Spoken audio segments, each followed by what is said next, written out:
What's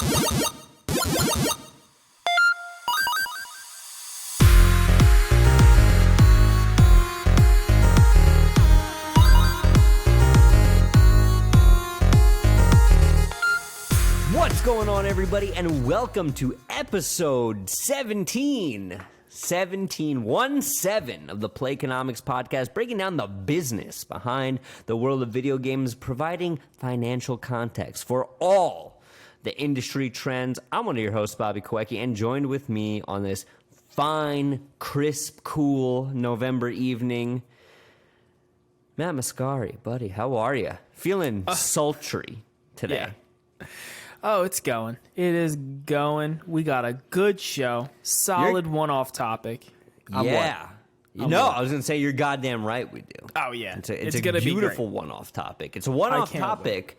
So whether you're listening to this when the episode goes live, 10 years from now, 3 years from now, you can timestamp this one. Because we're recording in the past for the future. We've cracked the time code here because guess what? It's Thanksgiving next week, so we're recording a bunch of episodes in batch.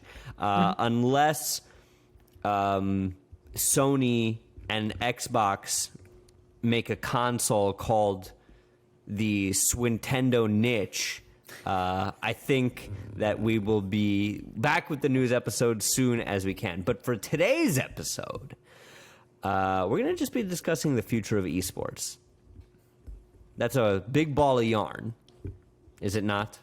Oh, yeah. I have so many things that I want to see from esports. You have on our breakdown that you only want to go into like 5 years into the future. I might hit up 10 to 15 years in the future.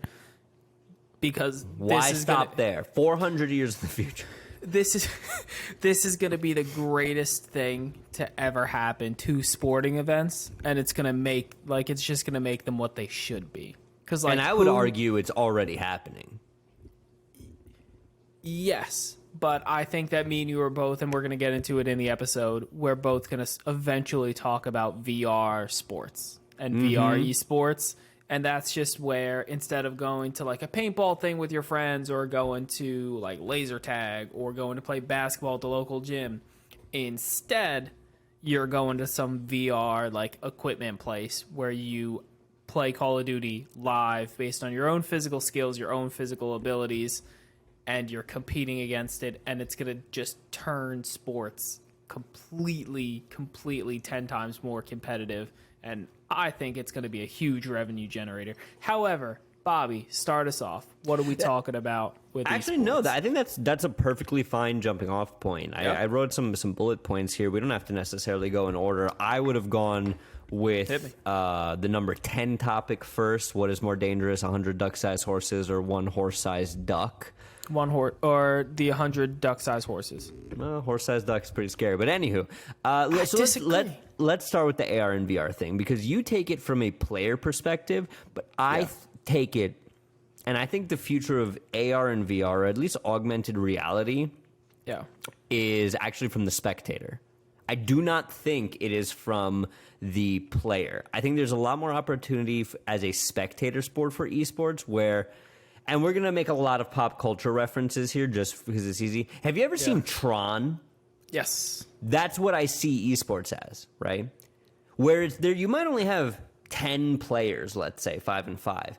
But you might have 10,000 people watching, right?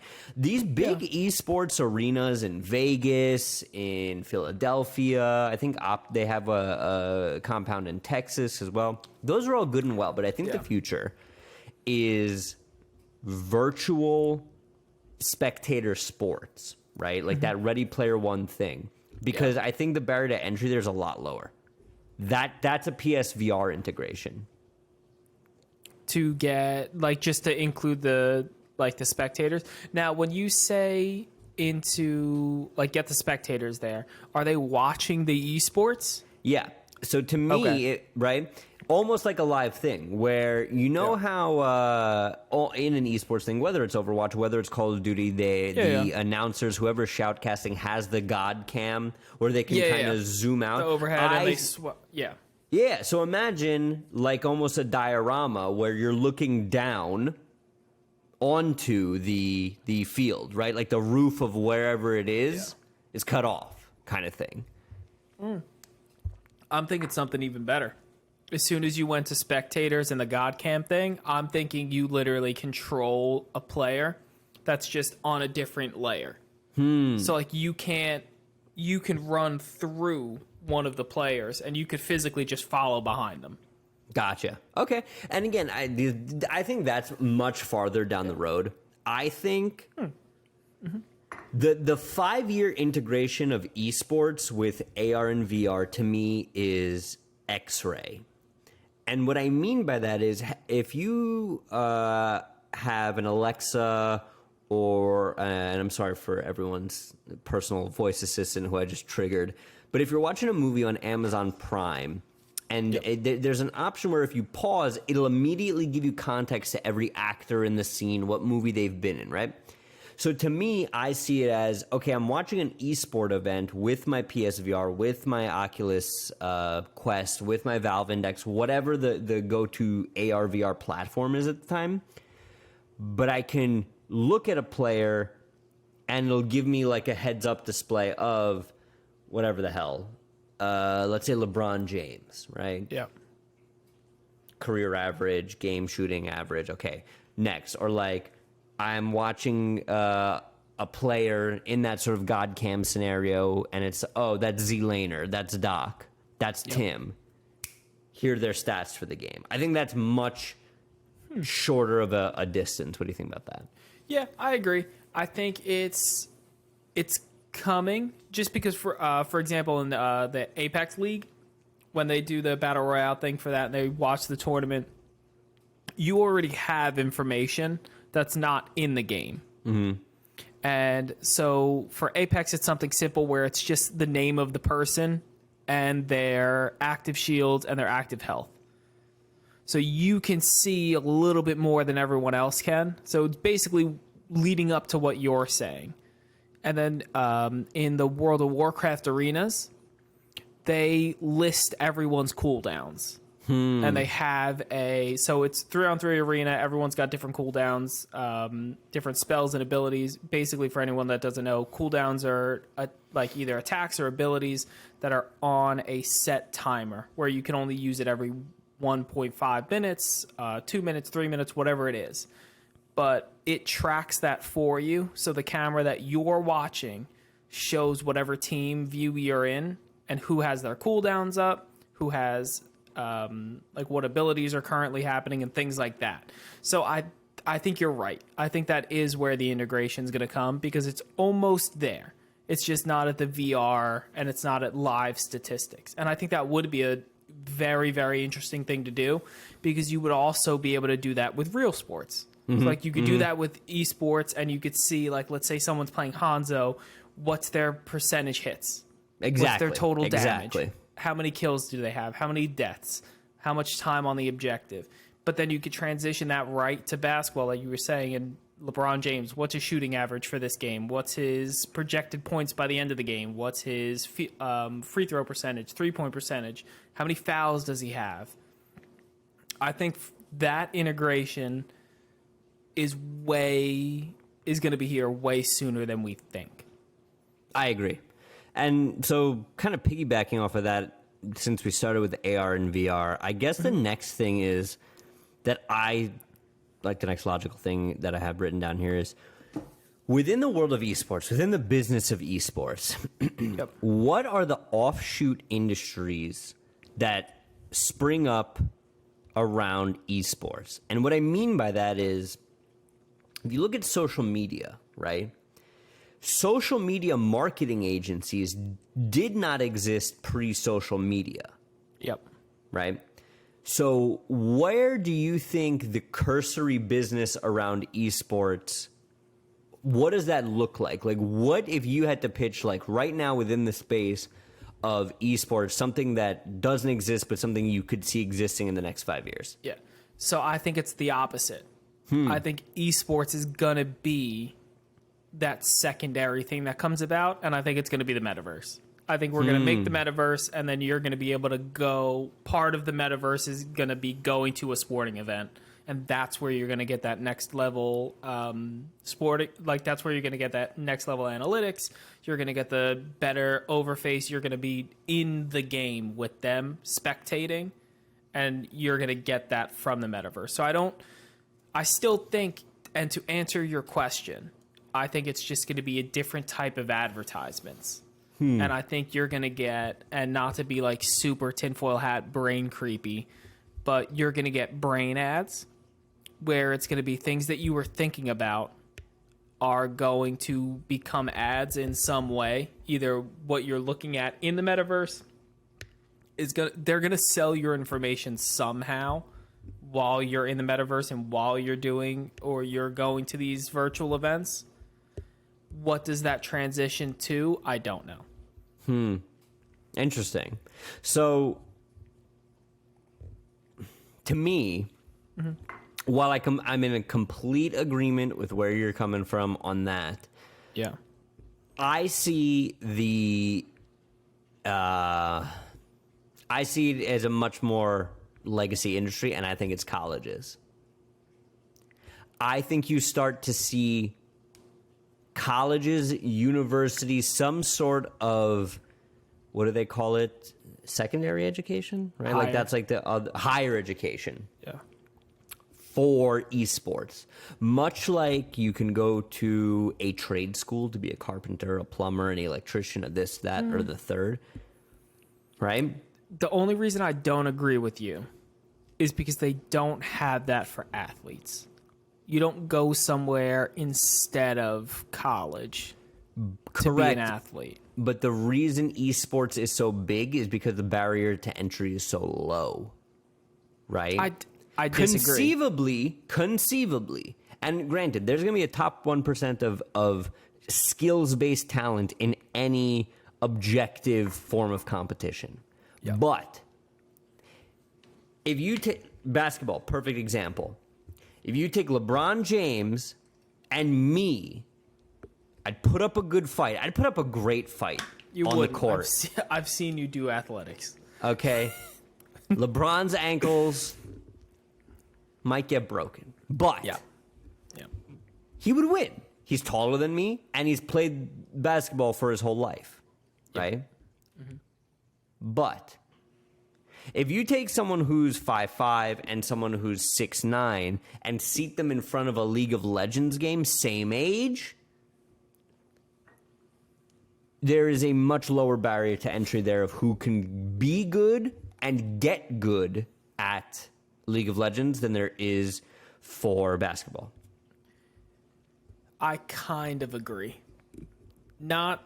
I do do not hold objectively correct, but yeah. No, because what you're saying is true. There is no physical. All things created equal. We're working in like under scientific standards. If we were to take 100 people and just throw them into a video game, you would think that each of those 100 people has just as much of a chance to be a professional esports player. But if you took those same 100 people, you could probably point out the ones that are going to be the basketball players, and which one has the right. Correct. I agree. However, all things are not created equal like that, and there will be a child that from birth is playing video games, and they are built different by the time they are of esports age. And I think 14, 15, some of these kids. Yeah, but what I'm saying is, like, if right now, if me and you tried to pick up esports, we would. I'd be dominating. I'd be a dominant force in this. Like, I just wholeheartedly disagree. I think it is too late. And I'm not saying we couldn't get to, like, competitive levels, but we wouldn't be. I don't think we would be professionals very quickly. Okay, so a better way to phrase the point I'm trying to make, and I think this will. I agree. The barrier of entry is lower. So let me put it to you like this. There's this great video by Casey Neistat where you know who Casey Neistat is, right? Yeah. He's got very nice tattoos. Yes, where he goes through this kind of whole soliloquy about how being a filmmaker used to be this like exclusive club, and you could only make a film if you were a certain kind of person with a certain kind of camera and a certain kind of budget and a certain kind of backing. And the thesis of his video, what he ends the video is with, that if you have a phone in your pocket right now, you could be a filmmaker. And it's called filmmaking is not art, it's a sport. And I thought that was a great thing, right? And I think that's what I'm trying to say here with esports, where not everyone will succeed, but you will have more people being pro esports players than being LeBron James. Does that make sense? Yes, but I understand where you're coming from. I just think the logistics of sporting doesn't happen like that. Because you could just create more and more NBA teams, and then you get more and more NBA players. But you'd still have some really good players like LeBron, and then you'd have some really, I don't know who's LeBron James is literally the only basketball player, and Michael Jordan. I could name you. And then I understand where you're coming from, but the Miami Heat. Yes, it's a basketball team. Definitely a basketball team. You would still, you can add another basketball team and get more basketball players, and the talent would spread out. Because you need 12 people to have a basketball, or 9 people technically to have a basketball team. You can get 9 people that are just as talented as the people that are in the NBA right now. You could get another team. The reason they don't is because of money, advertising, and the fact that to run an NBA team is billions of dollars, and the league is very exclusive. They don't want new teams because they want that scarcity and they want it to be limited. They don't want that many people in there. And I think if you start mainstreaming esports, you're going to get the same thing. You're going to get the Philadelphia, I think it's the Fusion. That might be a different sporting team. But esports are going to start showing up in states and so like with cities Overwatch around. League. Yeah, similar to Overwatch. You got the Washington Justice, for example. Great esports team, phenomenal. Plug. However, New York Subliners. I think it's the Excaliburs. No, Subliners is their Call of Duty team. Excelsior. Yes, that Excelsior was it. And then is New York's Overwatch the Shanghai team. Dragons. But you're going to get that. There's a reason why there's not 400 million Overwatch teams. It's because people have the market, the capital to fund those teams. And I think you're going to get things like that. You're going to get a lot more of them because they're going to diversify between games instead of sports. There's 18 first-person shooters that you could have esports for. There's one basketball league. So I think you're going to see a lot of diversity between games, but I think the ownership of those teams is going to stay pretty the same as basketball, and it's going to limit the amount. What I do think is you're going to see a bunch of esports camps. So I'm assuming that you don't know what AAU basketball is. AAU, of course I know what AAU. Who doesn't know what AAU basketball is? What's AAU basketball is? Don't even give me the acronym. Just describe it. Describe to AU. me. AU, want to play basketball? It's clearly what AAU. It is basketball. It's basketball that takes place in 1950s Brooklyn. Yeah, okay. No, so AAU basketball is basically like high school all-star teams that you pay to be on a team, and you go across the country and battle, you play against other high school super teams. And those kids wind up going to college and playing basketball, and those kids go get drafted into the NBA. All of the current stars all played on AAU teams because it's just better high school basketball. You're going to get that. You're going to get the quarterback coaching camps. You're going to get the summer basketball camps that are run by Michael Jordan and all older sports people that have retired that are running camps to make a bunch of money. You're going to get things like that is the industry that you're going to get off of it. I don't think higher education is going to be there. Just like they're going to have esports teams in colleges, and you might get a scholarship for playing Overwatch, which would be lit. However, I don't think you're going to get higher education based on esports. I think it's going to supplement it as an extra sports team, which I believe a lot of schools are currently doing. And then you're going to get those AAU camps, and you're going to get those training things for you to go through in middle school and high school to like develop you so that you either go to college and get on a good team because you have connections with your your super team coach to get into a college to then get into the esports league, or they're going to tell you to skip college and go straight to the pros kind of thing. So similar to what you were saying, I think just fundamentally more in line with what's happening with actual sports. Interesting.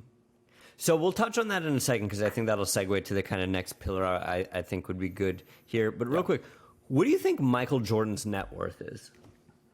Billions. He's, I think he's without looking it up, what is Michael Jordan's net worth? I'm going to guess $4.6 billion, I believe is what it was the last Under $1.6 billion. Really?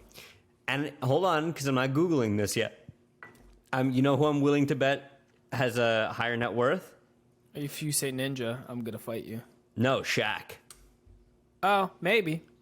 I don't think so. Because I think MJ is up there as one of the most profitable. Huh. You're forgetting the shoe thing.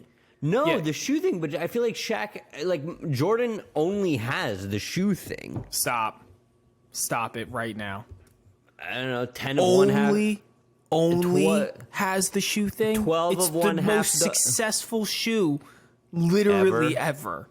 I don't know. Well, listen, Shaq does Icy Hot. Okay? Fuck you. So, you thought Shaq was the same net worth as MJ. That's all I'm saying. I don't see MJ hanging out with the general car insurance, okay? That's a high net worth. Do you know club. why? Do you know why? Because MJ's sleeping on MJ's making shoes. MJ, you know, people are like, oh, I want to sleep on a bed of money. Michael Jordan's bed is just a bed made of poor people. Like, he has, like... How did we do this?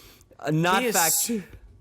We get on Michael Jordan. Get Michael Jordan on the podcast. If Michael Jordan ever graced us with his presence on this podcast, it'd be crazy. But while we're talking about Michael Jordan... I accidentally saw him not too long ago. Fun little ditty of a fact. Mohegan Sun in Connecticut. It was during the... what the hell was it? Not the All-Star game. Hall of Fame. Yeah, and they were eating at his restaurant. It was like him and Shaq, and I had no idea what the hell was going on. There was like a big hoopla of people, obviously, and then like towering above all the people. I was like, oh, that's Shaq. So the second basketball player I know. And then someone was like, no, that's also Michael Jordan. So that's neat. He's also freakishly huge. Well, yeah, what is he like? I mean, like 10 not next championships. To Shaq. What? 6. How many championships does Shaq have? Get Shaq on the phone. Shaq has 3. How do you maybe know this? 4? Because I watch basketball. I don't think that's true. Next slide. Speaking of the value of esports teams, I think we should kind of touch on next, in terms of the future of esports, the individual creator versus the organization. Because... this is one of those things where I feel like esports, the democratization of audience, is much different. So we can keep it in terms with basketball, right? Yep. Great case study is Z-Laner. You know who Z-Laner is, right? Sure. Okay. So he was in his own right, Facebook streamer, and one day Doc on his stream was like, who should I play with? I'm looking for random other creators. And someone's like, Z-Laner. Now Z-Laner just got signed by Optic. He's been playing with it, Doc's crew, for like a year now. This kid is a multi 100,000-aire, if not a millionaire by this point. But Doc made this kid, right? Yep. When was the last time that you saw... Steph Curry going out to like the local hoops in California and be like, hey, that guy. Yes. Bring him out. Bring him out. Let's see what it doesn't happen. No, right? It does not. You are your own, like, esports is the future of sports because how much it empowers the individual, right? Yes, and specifically with basketball, I would say that it's one of the most individual sports where a superstar is so important on a basketball team, and you have a lot of player power. You're very empowered as an NBA player versus something like an esports player. I completely disagree. Like, they have a whole next level amount entertainment wise. I think that if they're playing a team-based game, they still need a team. And it depends on how those get broken down. I think we're attacking it from different ways. But I understand what you're saying, but I think the point I'm trying to make is esports lends itself to individual brand much more than regular sports. Yep. Jordan's got the shoes. Curry has shoes with Under Armour. Yeah. Shaq's got Icy Hot, right? I'm not going to let that go. But, like, Doc is a brand. Ninja is a brand. And Doc could go play Tim the Tatman, brand. Nick Merckx, brand. I just named you. Yeah. And these people have shirts, G Fuel, but they all, Nick Merckx plays on an org with other big-time people. I think the potential, I'm going to explain to you why esports, I think, has a higher potential, but I think you were just out of the sports world because players do have their own brand.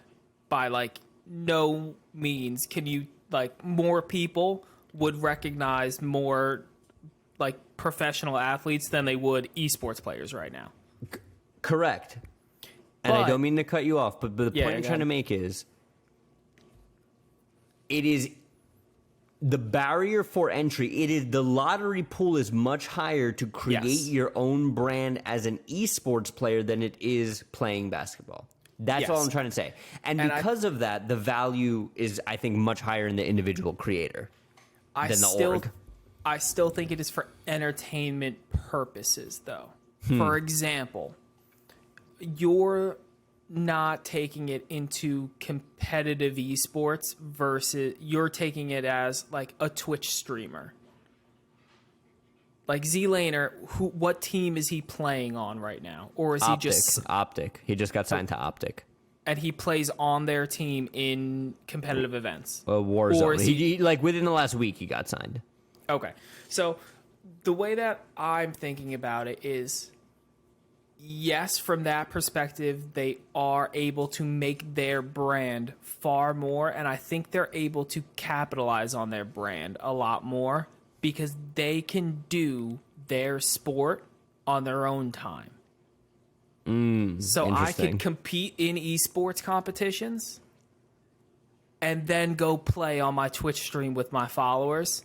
Do you know how much trouble LeBron James would get in if he played pickup basketball with his fans?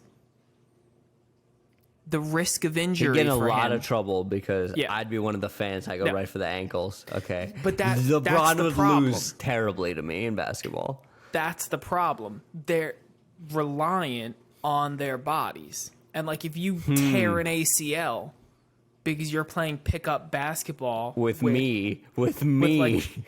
neighborhood children, your team's gonna be pissed. But like, what's the risk of injury if I'm playing with my fans on Twitch? Carpal tunnel. Yeah, but it's far less. Like, if you're gonna get carpal tunnel, you're gonna get carpal tunnel. The margin for error is much would it be greater or lower? Yeah. But I guess excuse me. My question though is, before I mix up some G Fuel myself here. Oh yeah. What do you think stops? And this is something I genuinely don't know, but something I'd love to kind of pontificate about is what is this kind of speaks to that brand, right? Where at what point do you see diminishing returns of your own brand if you're under an org, right? Like, why hasn't Doc signed an org, but Nick Merckx is FaZe? Like you get what I mean? Like, at what point do you say I am my own? I don't need anybody. Does Doc compete? Yeah, in like the public tourneys, like the Twitch. No. I'm talking about the like EA ones. Not within league play. And since the Twitch ban, I think it's even dicier, but he does do like the cash money tournaments.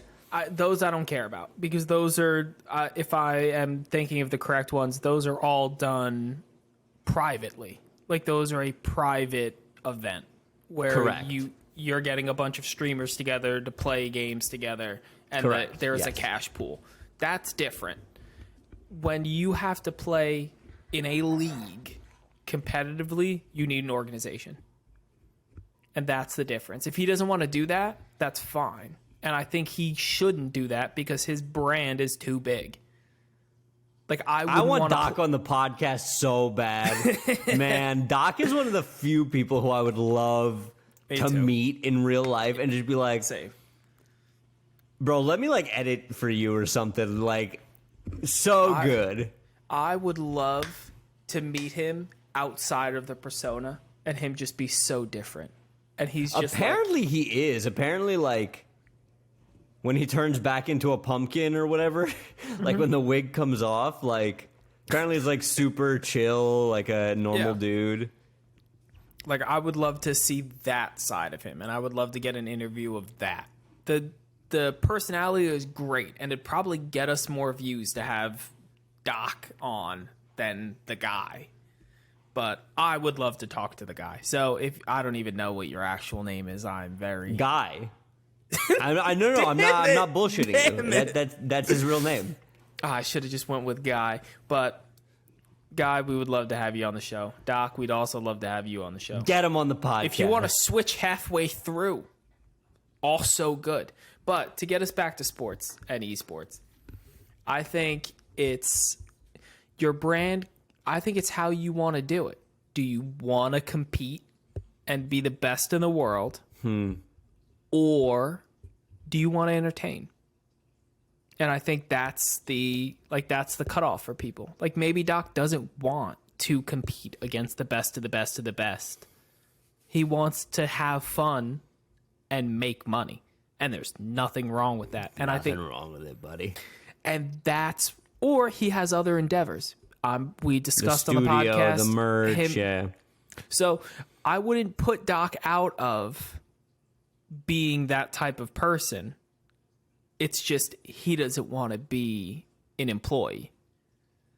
Goddamn right. Oh, get it. And he can do that because he has the money. And he could cash flow that, and he would get investors because of his brand, because it's going to do well. At least for a year or two, that development studio will get its funding to get its feet off the ground. And then what they actually produce is at another. At that point, it's on them. Gotcha. Yeah. But, so I think go ahead. No, go ahead. I total brain fart. I was going to ask you something, and I completely just forgot what I was going to ask you. So for Doc, I think he is the brand turns into organization, and I think he'll sponsor smaller names. And I could see for example, in World of Warcraft for the arenas, Method, which was one of the number one guilds, they competed in the raids, the world first raiding. They competed in high level PvP, high level mythic dungeons, and then they had a huge scandal, and Method blew up. And it's no longer an organization. It's no longer I remember WoW hearing guild. about this. And do you know who Asmongold is? You talk about him pretty frequently. He's like a big WoW streamer, went to Final Fantasy. Huge WoW streamer, does play Final Fantasy. Now he's just playing all MMOs because he doesn't agree where Blizzard's going and doesn't want his channel to be Blizzard focused. He does still play World of Warcraft from what I've seen, or at least reacts to World of Warcraft things. However, seems like a great guy. Sponsored one of the old Method teams that had nothing to do with the scandal and said, I'm going to make you a team now. And he sponsors old Method Orange, which I forget what their new name is, but it's Sea-Doo's team, and he plays with a couple. He rotates between people. But so let me ask you real quick, because I remembered what I brain farted, and you talking about WoW is actually a great segue into this. Total off topic. Not off top, but out of left field. do you consider single player games and speed, like non-traditional esports games, esports? Yes. You do. Like speed I agree. running. Yes. Like, there's this one guy who I love, and only, like, his entire channel, this man, is he plays Bloodborne and Soulsborne's games. His name is Jesus Here's Toast. Speedrun them? Speedruns them. Randomizers, all trophy runs. He has the world record speedrun in Bloodborne. He's like a dude with a long beard. He's awesome. Love his stuff. Jesus Here's Toast. And all it does is speedrun? All he does is speedrun. One game. I watch Summoning Salt, and he does the histories of speedrunning. He doesn't even speedrun himself, but he just makes a timeline of who had the record for what game and what major developments happened to do these. For example, I watched one that was Pokemon Red and Blue, and the speedrunning of that from you have to become champion and get into the I forget what the Elite Four, the Hall of Fame. You have to get into the Hall of Fame after the Elite Four, and for all these years, everybody's running blue version because of I forget which NPC it was, but one of the Elite Four, somebody in the game had a different team based on it being in blue, so everyone ran blue, and they ran it with Blastoise. Blastoise is their only Pokemon. Duh. Because it has Surf. And it's the best. Anyway. Wrong. Charizard is. Then somebody did red version and used Nidoking and found that if you can get a Nidoran fast enough in the beginning of the game, it's quicker to beat the game with Nidoking than it is Blastoise. That person should be put in prison. Straight to jail. So then the timeline broke off, and it was who did it. Like, somebody would beat the record with red version. Then somebody would bring it back to blue. Then it was red. Then it was blue. Then it was red. Then it was red. Then it was red. Then it was red. Then it was red. And then eventually, like, it develops, and you find all these shortcuts and new things, and then everyone starts doing them. And the time gets, like, they track it to, like, the millisecond. I'm telling you, watch Jesus Here's Toast. After we get off here, the dude is awesome with how he speedruns Bloodborne. I will. I love watching speedruns because it's such a crazy way to play a game. It's one of those things where, like, I always joke about, like, oh, I could play a game and I see the Matrix. No. These people see the Matrix, right? Yeah. They're the ones who know how to jump off the wall that you can't jump on and get through the level and fall through the floor and get 6 levels ahead early, like... Yeah, I watched, it must have been like a 3-hour video about Mario 64. Oh, yeah, I heard about this with the sunspot that couldn't be replicated or something, like the 0 that turned to a 1 in the code. I don't know anything about, but I will look it up. This one is the development of people speedrunning, and then somebody figured out the backwards long jump, and it's just you, like... jump backwards up a staircase. Yeah. And you just go, woo! And blast you could beat the game with 0 stars. I love that. From the very beginning, you could just backwards long jump all the way up to Bowser's Castle. I love that. Or all the way up to the top door, and you never need to beat anybody. And you could beat the game in like 10 minutes. I'm a big fan of that. So as we ran out our esport discussion here, let's close off with... We've been pretty bullish on the ye old esports up till now, right? Yeah. What I'd like to close off with is the flip side of the coin here. What are the biggest weaknesses in your mind of esports for the next 5 years? And where do you see that it could fail? Where are the failure points? And why is it crab people? I have 2 legitimate answers to the not crab people one. Therefore, not legitimate answers. Okay. I think the one thing that's holding it back in the next 5 years, and this is only a 5-year thing, is public perception. I think it's going to take more than 5 years for esports to be fully, like, to be recognized. It's getting there. But I think for it to compete with the NFL, NBA, MLS, it needs more time because it needs more legitimacy. And I think it's getting it from these dudes getting paid. I was going to say, what brings that legitimacy, you think? I think it's hard because there's a certain level of what you were talking about when we started the show. NBA players, NFL players, MLS players, NHL players are built different. Mm-hmm. There's something about them that if they didn't have it, they probably wouldn't be playing the sport that they were playing. That's not visible in esports. And like you were saying, you can take almost anybody and make them An an esports player. Like my older brother just had a kid a couple months ago.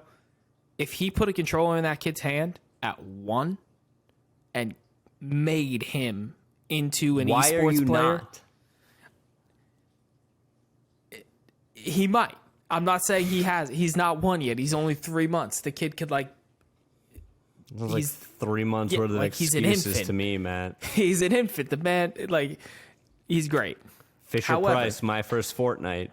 Yeah. He just can't play video games right now. Like, it's impossible. He doesn't have the attention span or fine motor skills. I think it was like a month ago. Or he was hand able to desk. recognize people.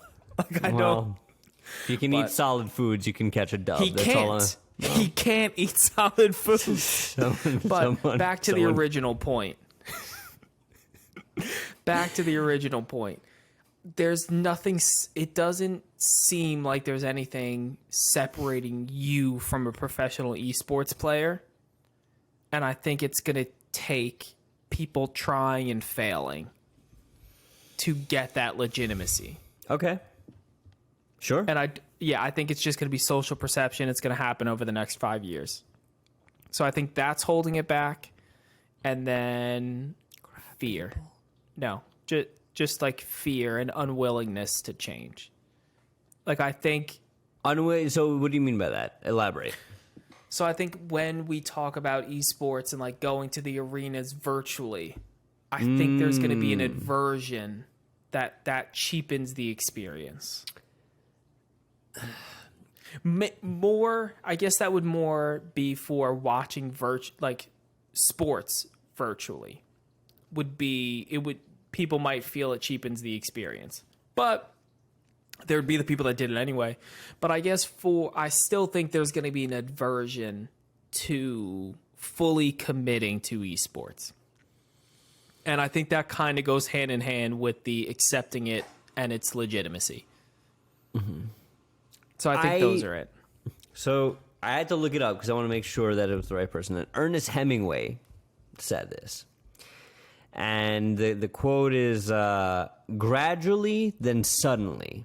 And it was talking about him, like, getting fat and doomed relationships and him drinking. Like, it happens very slowly, and then one day it's, oh, my God. I think that's what's going to happen with esports. I agree. And I think we're already in that, where one day we're going to wake up and be like, hey, man, I'll meet you in the metaverse. And be like, shit. Yep. Weren't we just at Wawa? Meta Wawa. No. Let there be a Meta Wawa. Also, speaking of Wawa. Did you get Wawa for dinner? Wawa You have a mug. Look at you. No, I did get Wawa for lunch, though.